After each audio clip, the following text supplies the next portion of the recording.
First World War, because they made something from the acorns that went into munitions. So, yeah, they're brilliant things.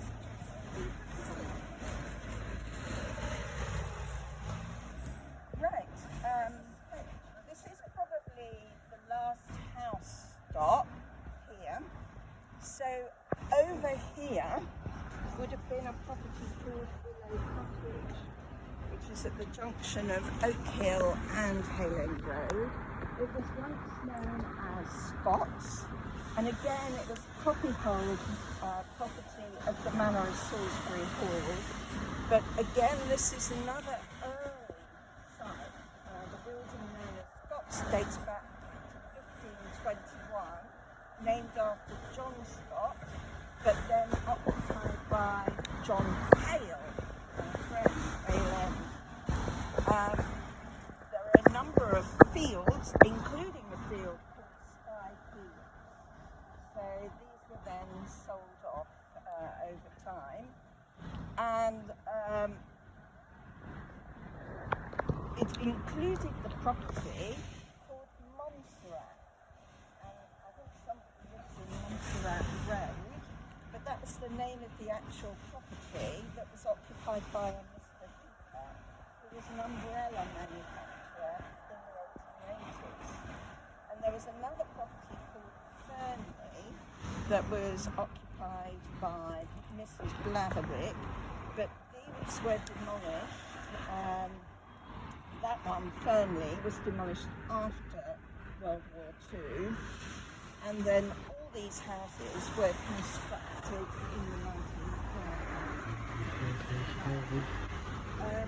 So Willow Cottage was built in 1792 and enlarged in 1805. It was occupied by Benjamin Meggat Forster, who was the brother of Edward Forster the Younger.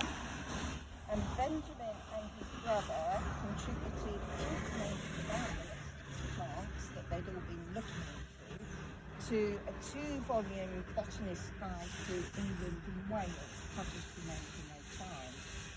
1805. Benjamin published an introduction to fungi in 1820, but he was also another active philanthropist, and he joined the London Anti-Slavery as responsible for groundbreaking legislation on child stealing.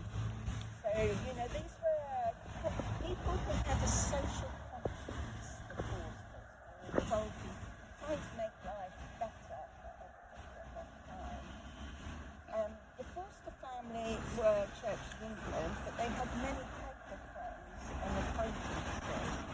So Thomas Ignatius Maria Forster, who's the phrenology man, he married into a Quaker family, and from his mother, Susanna Forster, near Fernley, he inherited papers written by the Quaker William Penn and others about the foundation of Pennsylvania in America. And Benjamin, who died in 1829, is also buried at St Mary's, Walthamstow, in the sort of bit of the cemetery opposite the church entrance. It's sort of been left to go natural, as it were, but there is a big Forster tomb in there that I have found in the past. So the property was altered and enlarged in the 1870s and became known as Willow Cottage, and was then occupied by jewellers, Joshua Horton and his son Joshua, who traded in Birmingham, which was the centre of the jewellery trade for many years, and Whitechapel High Street, and then at 13 Hutton Garden, and some silverware items that you find going into the 1970s have the mark JH and S. Who knew we were the centre of the jewellery trade here in Highams Park? Well, I'll just say a few words about the pub, the Royal Oak, and Oak Hill Cottages.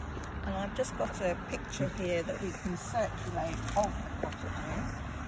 So there is a brew house on this site, operating from a house built by Thomas